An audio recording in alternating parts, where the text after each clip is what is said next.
is no way you're going to touch all the glass. No, because there's not enough qualified people that can do it. I never think of anyone else as competition. I take care of my people, though. You know what I mean? I don't have a lot of them, but he could leave tomorrow, and I know he can make more money elsewhere. But he's got a vision. He sees the vision. He runs everything. When I'm out of town or I'm doing something else, he runs the tint company. He runs DSP. He's the cameraman for me half the time. To take care of people. You know, that's the one thing. People ask, like, how do you keep people? Take care of them. Don't be shit. Don't be. It's all about the culture. Build the culture.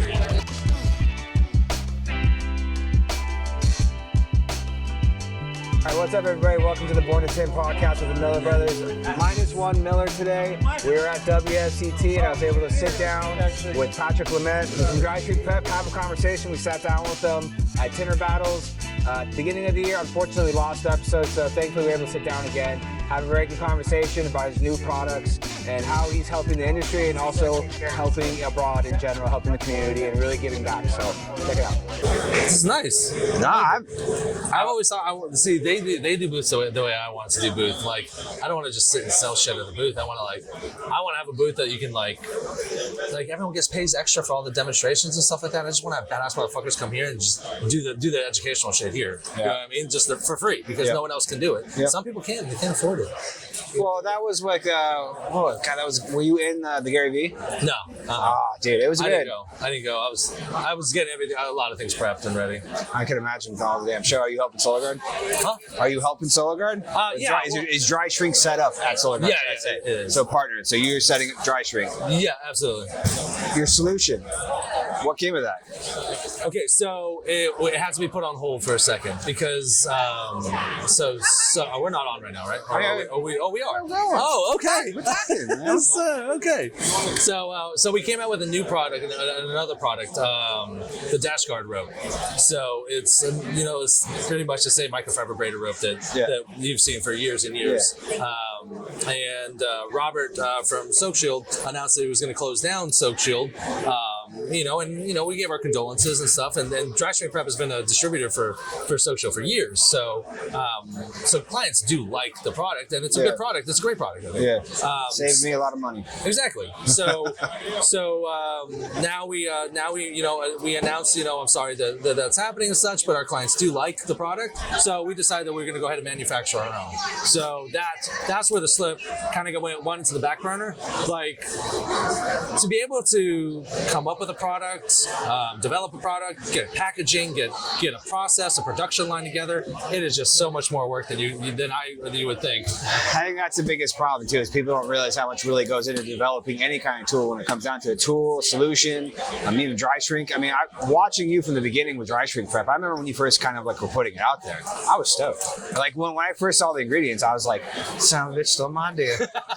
And that's only because my wife, or should I say not my wife, my sister got my wife and then also me into the fact of looking at chemicals and bullshit in your house. And it's like, all right, what can you get the hell out of your house, and what can be done with actual essential oils and stuff. So when I look at your ingredients, I'm seeing all the essential oils in your ingredients. I'm like, I could have made this shit. Like, I have so many little bottles of Young Living all over the goddamn place in my house. And then it made absolute sense. I was like, that's genius. And then also the nonstop stupid feud of don't use Dry Shrink the sheets because it causes cancer in your hand. And of course, Tinters being the stubborn assholes that we are, of course, we're like, don't worry about it, it's fine. As we're rubbing it and then going to grab food, eating, licking our fingers and shit like that. And then finally kind of realize hold on, if you can have a product that's healthy without all that bullshit and works amazingly, absolutely, why not have it? So when you came to market with that, and then also seeing your journey from when you were first, you're like, all right, so this batch is drying. And you were kind of out there with letting people know, even on social media, hey, this is what's happening right now. We're down at the moment, but this batch is curing, and then also kind of giving people a little glimpse into this shit. It's not overnight, especially if you want a good product when it comes down to it. Oh yeah, the product itself with Dry Shrink Prep, the product takes about 6 weeks from first. There's 7 different phases, from cooking everything together, pouring them in molds, and slicing them up so that they can cure, and then shredding them up so they can cure even more. And then the moisture content needs to be at a certain point. Things like, so there's all kinds of different things. And we started DSP with just a small little box, and I sold that box and made 3 boxes and sold those boxes. So I've never really taken anything out of DSP. I've just constantly like reinvested it back in. But it was one of those passion projects where like I literally started dry shrink prep with like maybe $50, and then it's grown from there. Versus like having a substantial amount of starting capital and probably doing it the way I would like to do, but everyone has the limitations of this nature. So yeah, you can only do what you can do. Absolutely. Down to it. So as of right now, solution on pause. Solutions. We have we have everything going. So like the production of getting the slip solution together is going right now. It was on pause because we announced that we were going to go ahead and manufacture our own ropes. So it was a transition because Dry Shrink Prep as a company started with just a single product. Yeah. So the struggle was, how do we change this company from a single product to a brand that services more services and more products and things of that nature? So we ended up having to rebrand the entire company. There's new branding. There's a new mascot. It's a fox. It has some tie-ins. Carrie did the logo, and she's amazing. She got some tie-ins with autism and puzzle pieces, foxes, and cleverness and things of that nature. So it's like, I'm a window tinter. I can't think of things like that. So we actually had to do a new logo for DSP, and then that way the fox is the anchor, so that when we come out with other products, they'll know it's a DSP product and things of that nature. So the ropes actually just finalized. They went live like actually just this morning. We have over 100 ropes that we're giving out throughout the conference and such. So it's good to have an additional product. And then so next is going to be the slip solution and having a whole manufacturing lineup for that. But we're excited for that. So now we were just at Dry Shrink Prep, but now we do Dry Shrink Prep, and we have dash guard ropes now.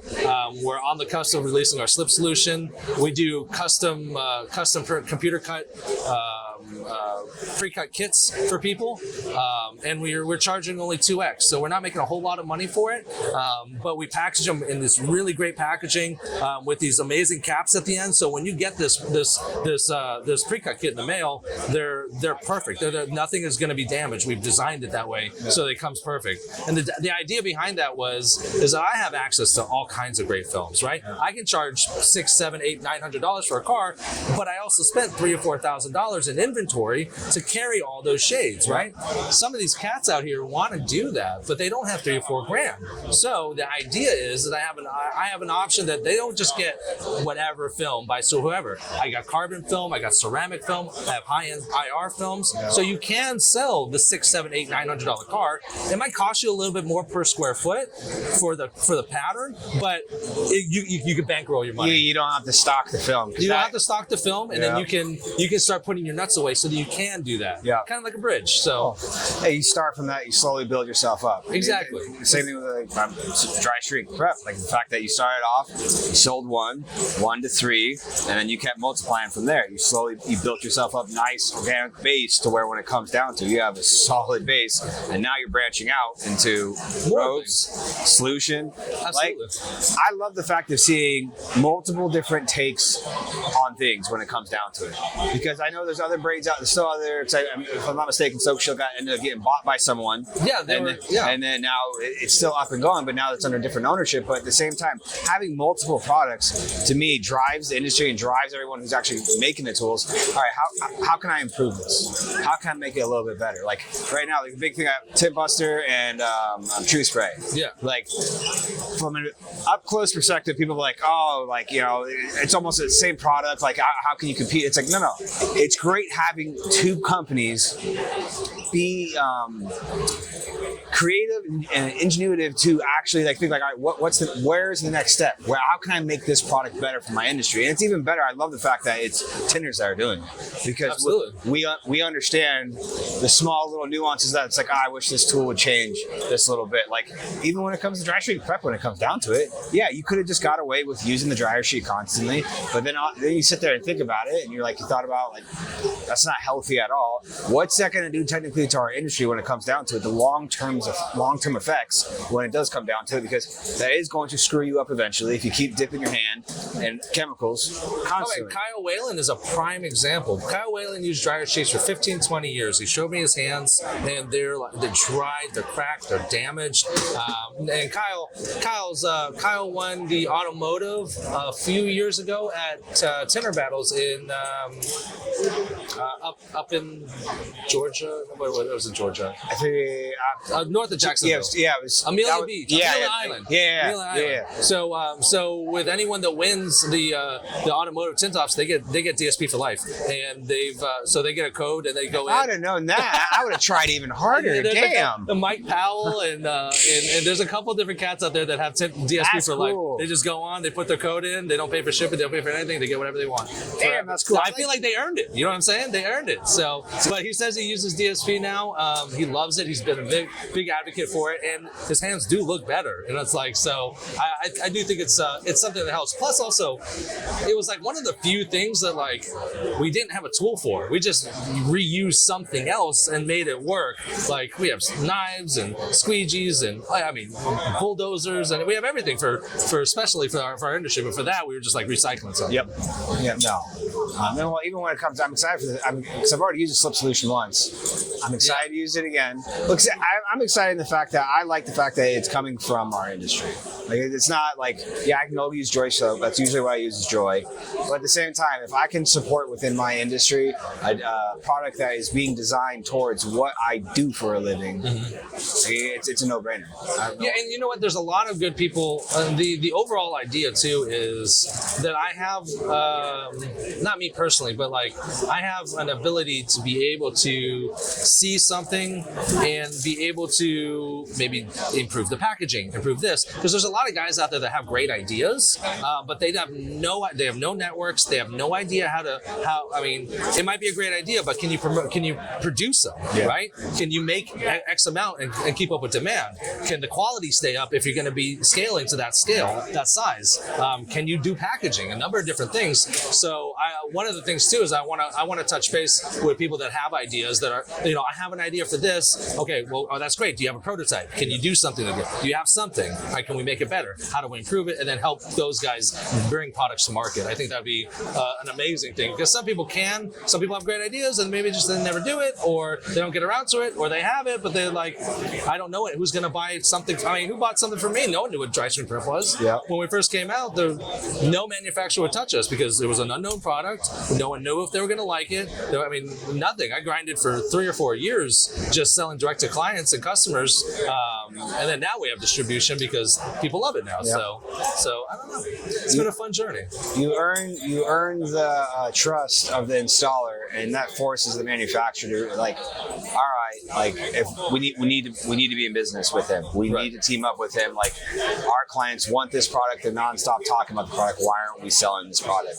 And then it's like, no. At that point, I'd almost assume that I don't need to ask manufacturers. Like they're gonna look. All right, we want to sell your product. They're gonna come to you. They're gonna come to you. When the thing is right, they're gonna come to you. Yeah. I mean, it's inevitable. If it's that good, it will. It definitely will. Rope wise, is it just? Is there anything? Is there any different take on the rope? No. Just out of curiosity. So it's just it's the exact same rope. Yeah. The exact same rope. It's whereas in the past, Soak Shield had a plethora of color options and SKUs and things of that nature. I think that's where, as a business, it's difficult to mass produce. So we have it's the same exact material. It's the same exact.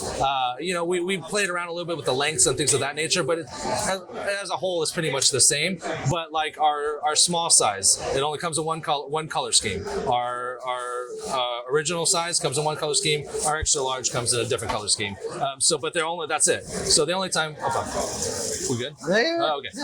So the only time you're going to see variances of the colors that we currently have is if distributors are buying them and they're buying them in bulk. They want something towards their color brand, their color scheme, their manufacturing. Like if everyone wants their own color schemes, and that's fine. But the amount of work and it's like I can produce hundreds and hundreds and hundreds of the same one much faster. If I try to produce hundreds of custom colors, that sounds like a nightmare to control and organize. It's like carrying, but like and I'm not trying to make a direct comparison here because it's like taking it times like probably 1,000 almost. Because when it comes to manufacturing multiple colors, it's like when you I would say most tint shops you carry about 3 shades usually.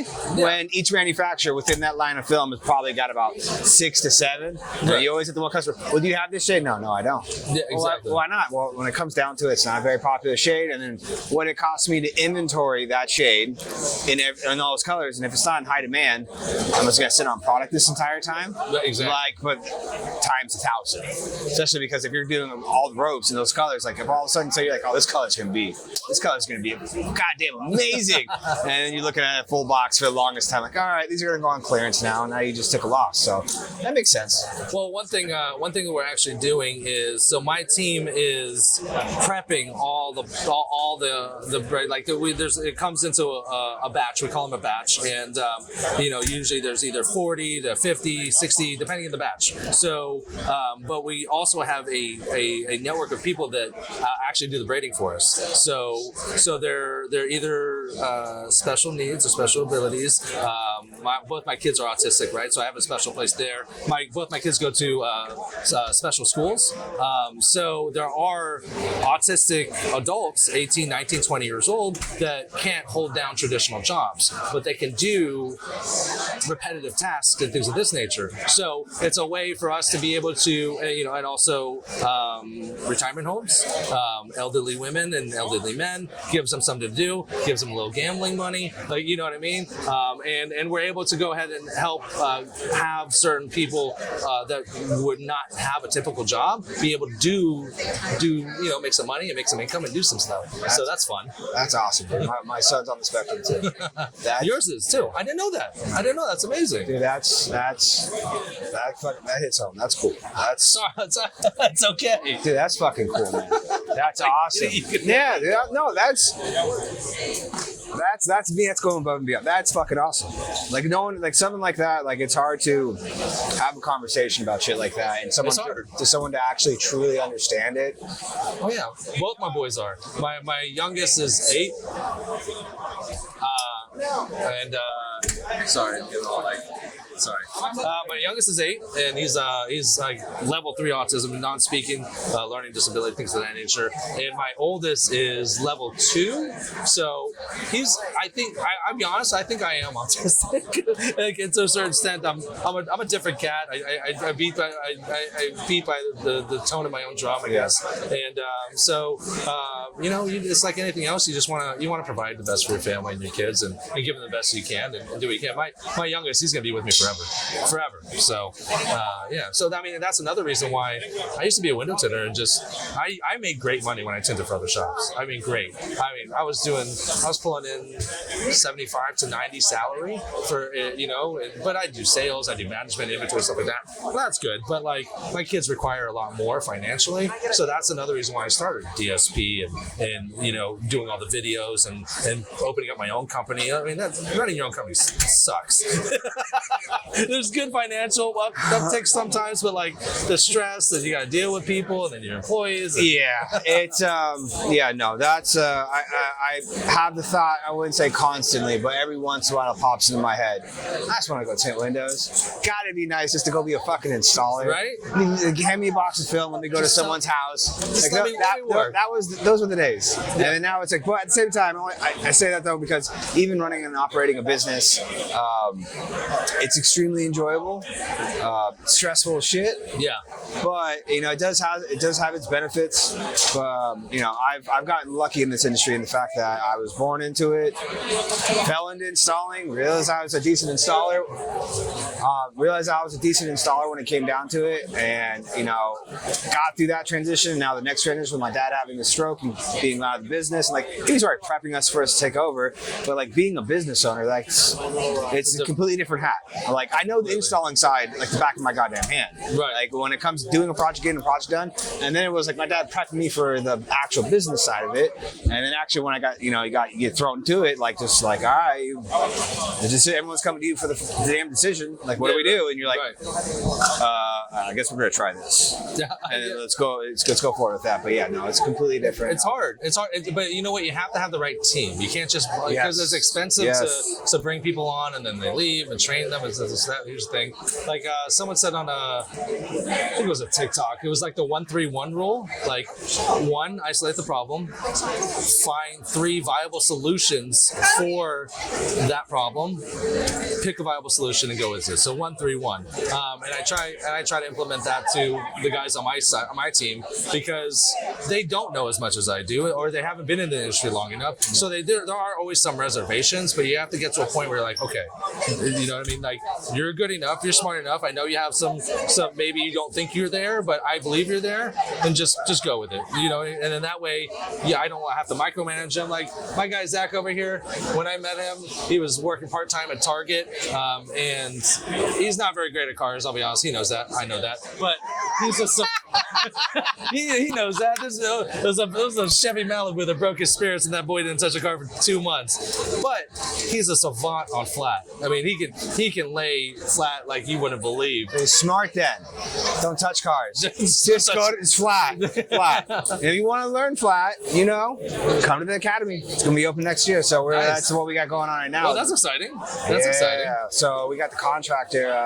I'm waiting for the quote right now to stand up a couple pony walls and like how we're gonna put in different window systems to be able to do like a traditional residential, commercial window, French paints, stuff like that. Nice. So that's really exciting. Training center. Yeah, I want the main concept is obviously you want in-house one-on-one training with flat glass. That doesn't necessarily, you're not going to your manufacturer, let alone a lot of manufacturers don't really have it. They have a guy or a rep that just got hired and they're like, hey, guess what your new job is too? On top of being a rep, we're going to send you to go train some people. Right. Which, no fault to them, they're going to go train, they do what they can do, but there really is no place where you can go for training for flat glass when it comes down to it. Auto, there's plenty of places like Modesto Tint, California Tint Academy. Oh yeah. Oh, Roberta over there. She's doing great. 100% recommend them. If you're looking to do auto, hit them up. Go to that academy. It's amazing. So for Academy for Flat Glass, so it's obviously training people one-on-one, but then also it's really core of it. Let's growing a network. Like anyone who comes to the academy, you now have access to a network, or it'll pretty much, easiest way to explain it, almost like a private Facebook group. Only way you're in that group is either you're paying for a subscription to be in that group, or you run through the academy and you have a membership to that group because you came to the academy and now you're putting yourself around like-minded people, growing our labor when it comes down to it, because that's the biggest problem. I think I would assume that you would agree. When it comes down to like installer-wise, every big shop or every company I talk to, it's always, they're looking for installers. They always need installers. And the problem is there's no like, people say they're installers. I'm like, but the good people that can install, they only have to watch them install one window, and they know if they have the goods or not. Yep. So there's no like there's no accreditation, there's no anything. Like you got to know the people. So, for example, if I knew someone was trained by the Miller boys at so and so complex, like I know, number one, I know them, I know that they can do great things, and I know that at least you know what you're doing. Whereas like that's the problem. It's like I don't mind people like branching out, maybe trying to start a tint school or something like that, but like They don't win competitions. No one really knows them. They just had the money and put out, got half cars and half doors and stuff like that. And you're like, okay, but you have it, but do you have what it is, what you need to be able to? Well, I'm hoping that we're able to do that. Oh, you do. I got no question about that. Well, yeah, I can lay film with the best of them when it comes down to it. But this is like that's the new thing that I'm coming across right now is I can tint my ass off. Training someone to tint, there's that new hat. Yeah. Now I got to learn, how do I pass along what I have now been doing for 20 years and make it palatable for them to understand, and then get through the first initial steps and work their way through it to understand. Like, even like when I train my guys now, if I have to put a belt on, I have to hang film, I tell them, don't watch what I'm doing. Like, watch what I'm doing, but don't try to mimic what I'm doing. What I'm doing right now is taking me 20 years to get to. Exactly. You're going to see me skip probably 2 or 3 different steps I just told you can't skip to begin with for the first part of your career, and then you're going to watch me skip them. And then you're going to be like, well, what did you do? Well, yeah. And it's that instant doubt. It's like, well, because I've been doing it for 20 years. I know the small nuances about how I'm going to angle my blade when I'm cutting. If I angle it out, I'm going to have a bigger gap. If I angle it in, I'm trying to, get it as tight as you, like all those small little nuances. The hard part I've had, because we've been training in-house, everybody that's brought up in our company right now has pretty much been trained by us. And thankfully for us, they've been kind of like our guinea pigs. Nice. Where it's like, at first it was like, oh, it's going to take a year to train someone. And we've slowly been aggressively getting people to installing faster. It's 12 months, and then all of a sudden 10, and then 8. And I think we've gotten down to about 6 months. And that's with trying to operate a business, also trying to install at the same time. And then also I'm trying to train this guy. Like, which slows down your production, and then you're like, it's trying, like, it gets to the point where it's like, all right, I need to cut all this off here. I just need to go straight to training. I need, if I have 2 solid weeks with someone like in-house I'm trying to bring into my company, I think with 2 solid weeks, I can make them installing on most vinyl windows, commercial jobs, pulling rubbers. Give me like 2 or 3 days. You're not going to be fast. I don't want you to be fast. Right. Because the only way you're going to get fast is repetition. Repetition. Speed is a byproduct of repetition. You got to be doing it again and again and again and again. And that's how you get fast. Bored out of your mind out of it. You're like, yeah. Okay. Yeah. Now I'm so bored. I just need to be faster. Yeah. Well, that's the thing too, is I don't train anyone that comes, like, especially within the company, right? I've had a couple people like they're excited to train you, but it takes a certain person, right? They need to have a good work ethic. They need to be positive. Like they can get hit. You know what I mean? Yep. Take a hit and keep going, right? Yes. That's what it is. Because a lot of cats nowadays, especially the young cats, they get hit and they're down, and then you got to pick them up like a goddamn baby, and you're like, no, this is a business. Yeah. And here's the thing too, is like I told Zach that when at first training, right? He lost me so much money because I have to slow down so much to show him that. So the agreement is that I'm going to give you 1 year. You'll be trained by 1 year for sure.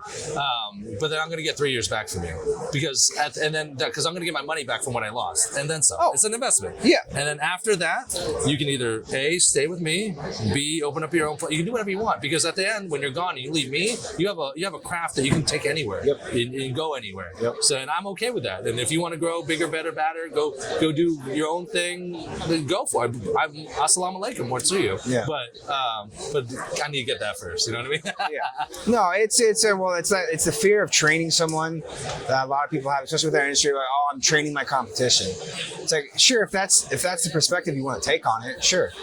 I look at it as, yes, you could be or you could be someone else in my industry selling, but at the same time, I'd rather have competent people out there selling the proper way, in the fact of, when it comes to flat glass, at least checking the glass, putting the proper product on there, because all it takes is one person who doesn't know any of that to go do a big project, break a shit ton of glass, and now you just lost confidence in our industry through that one contractor or through that customer, and all that does, negativity is going to spread, and all it does is it hurts our industry. Absolutely. There is way too much glass in this goddamn country, and let alone in most markets. And yes, smaller markets, I really can't say can't give a strong opinion on a smaller market, because I'm in Vegas. We have a big market. Right. So, but when you're in those bigger markets, there's like, there shouldn't be competition. There isn't. Like, I used to be of this mindset, unfortunately, because I was young and dumb and cocky and arrogant and just a jackass in my early 20s, just thinking like, yeah, in my mind, I might not have been saying it out loud, but in my mind, I'm like,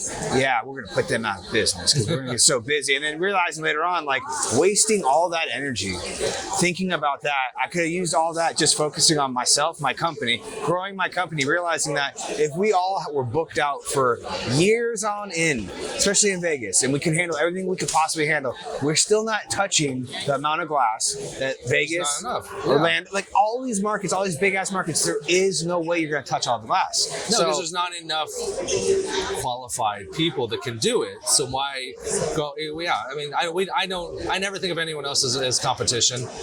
I take care of my people, though. You know what I mean? I don't have a lot of them, but I mean, he could leave tomorrow, and I know he can make more money elsewhere. He could, but he's got a vision. He sees the vision. He knows he runs everything. When I'm out of town or I'm doing something else, he runs the tint company. He runs DSP. He runs. I mean, he's a cameraman for me half the time. You know what I mean? Oh, we got another sales guy on the team now. We added him. He's not here because he just joined about a month or two ago.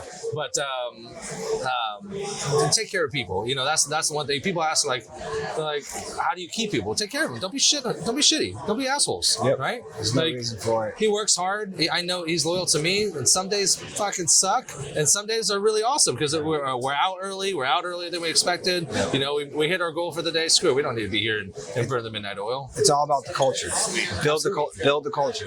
Absolutely. And people are going to stay. Take care of it. It doesn't matter. I mean, at the end of the day, it doesn't, you know, like his head is I don't know, the Apple ear things, what are they called? AirPods? Yeah. There you go. I don't use them, clearly, obviously. But like his went out and he had like first gens, and then so like we just went to Best Buy and like pick one. This is like, right? Because like it's good for him, and then he can work and makes him more productive. And he likes it, and then like it's good for him. Yeah. Take care of people. Yeah. No, so, it's tough. It's not easy being a business owner.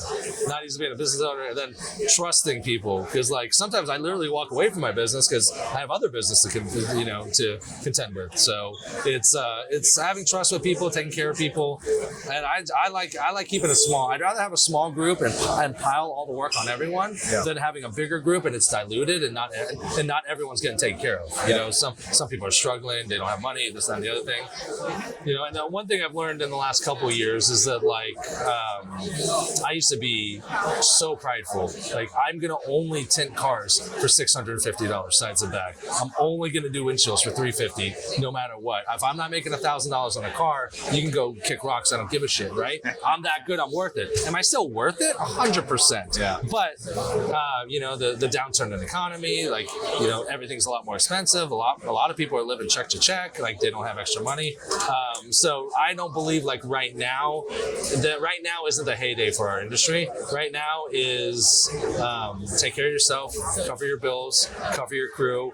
You're not going to Tahiti. You're not taking massive vacations, but it's just not the right time. Yeah. You know, bring prices down as best as you can, right? Yeah. And you know, and if you can sell for more, awesome. But we'll wait for better times, because when the good times come, it's hand over fist, as you know. So, it's just learn the trade and slowly try to perfect your craft when it comes down to it. And don't think that it's going to come instantly.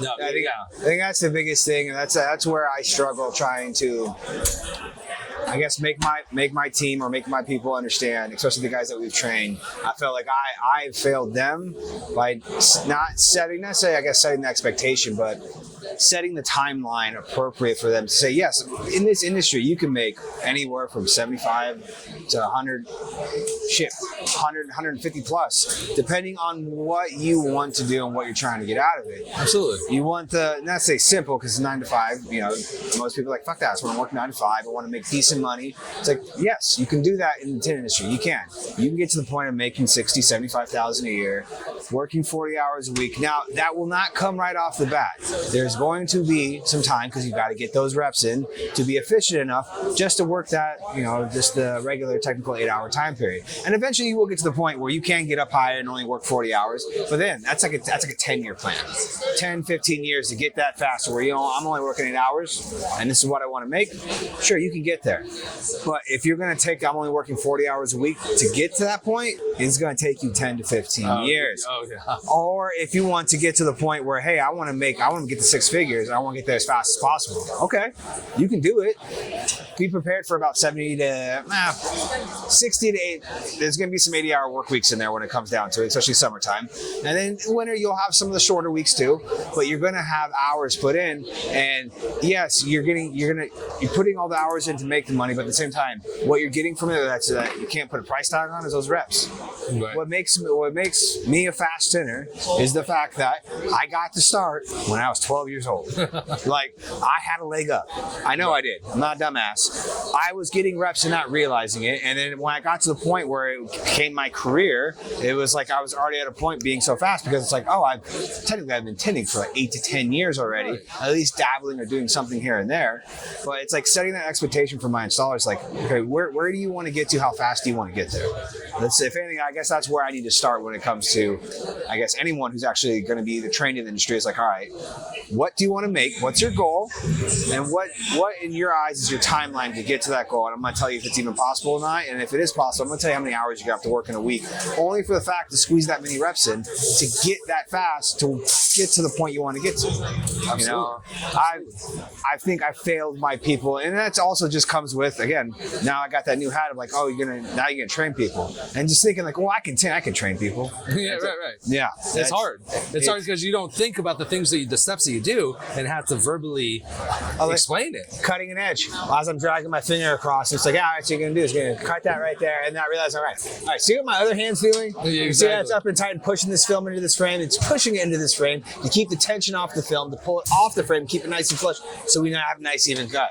And it's like realizing, like, all right, I need to break all those steps down and let them know this is the why I'm doing it, and it's important. And unless they see me all of a sudden, because what they'll see half the time is they'll see me cut with one hand, not realizing that my index finger or my middle finger is I'm pushing down on the film already while I'm cutting. Right. I just took my hand out of this so I could be a faster installer. You know, it's one of the harder things for me was realizing that people will not meet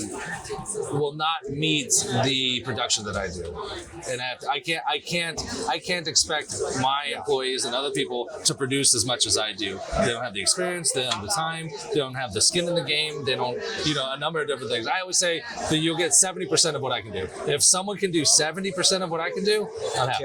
Yeah. I'm happy. You're killing it, because it takes two people to cover one of you, because it's just the truth. It happens, and especially if we want to grow and scale and get bigger. And that's other commitments. Like, people want to make more money. Well, what do you need to? We reverse engineer. What do we need to make more money? We need to do more installs. How do we do more installs? We got to do more estimates. How do we do more estimates? Well, we got to get out to more people. Okay, how do we get out to people? That's one reason why we just hooked up with Rewire Technologies with Eric. Like, look, I got chills. It's been amazing. These guys. Here's the thing. Like, I'm good at what I am good at. Yep. And what I'm not good at, I fucking suck. Yep. Like, I'm horrible. Like, this is why I have Carrie design all my graphic design. I mean, look, Carrie does. I mean, she does almost half of everyone. How'd you get her to do your damn logo? I thought you have to know people. No, it's not about having to get to know people. She does have a long wait list. When I spoke to her last, she was on the verge of doing something with until after SEMA, which SEMA is in November. Like, that's how far booked out she is. Jesus Christ.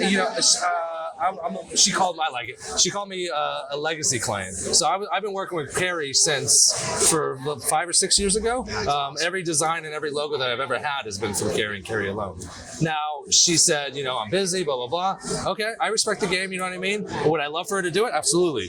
But can she? No? Okay. So I did go out and reach out to other designers. Oh my God.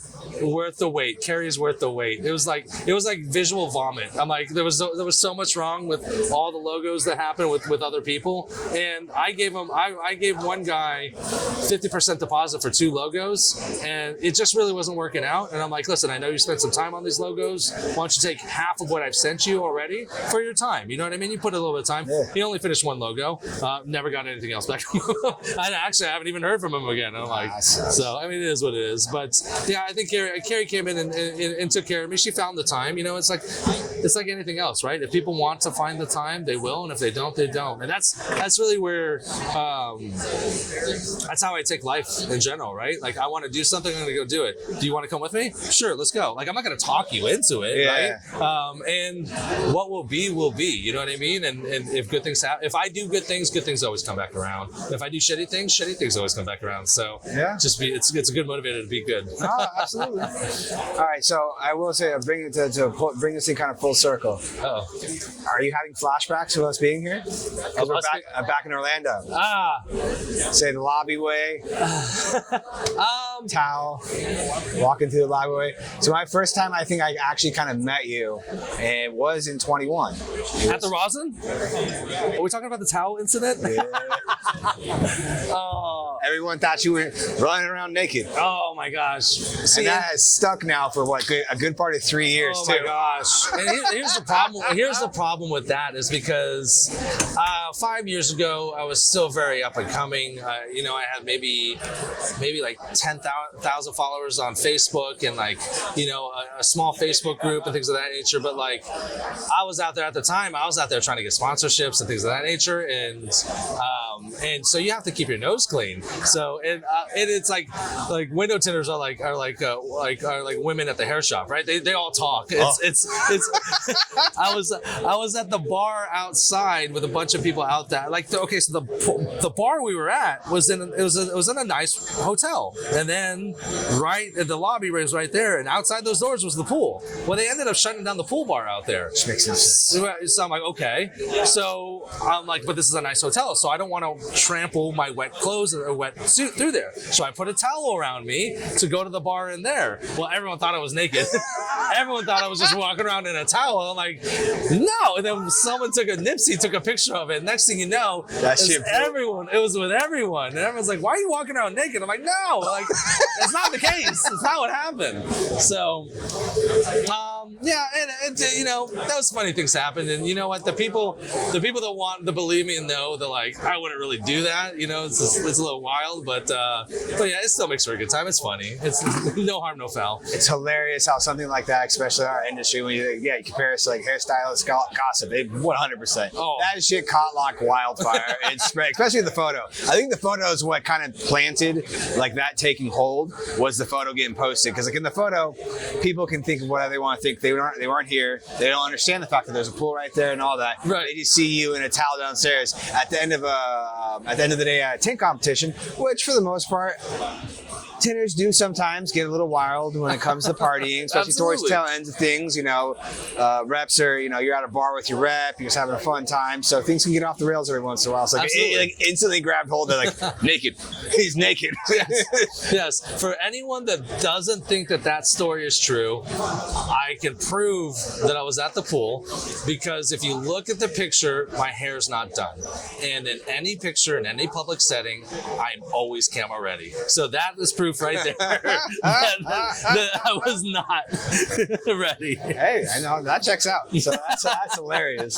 That's funny, man. Oh. Well, shit, man. I know this is, unfortunately, we weren't able to release our first episode. It's okay. We lost it to audio corruption, but I'm very happy I got to sit down again and go over things. Hey, I appreciate you bringing me on. I appreciate you, the fact of how you're drawing, how you're pointing your company, and what you're doing with, especially with the ropes and stuff like that. That's amazing, man. Well, thank you. I appreciate it. Absolutely amazing. I wish more people would, I don't know, I guess understand, but it's also an impossible thing to explain to someone. The people that want to understand will, and the people that don't won't, and you can't change it. It is what it is. So, but I mean, as you know, right? The people that do want to understand, and love and care and help and do everything else like that. And those are the things you got to keep focused on, because the world is full of shit and bad things. And if you only focus on that, then life is just a shitty fucking ride. You know, keep the good people in your heart and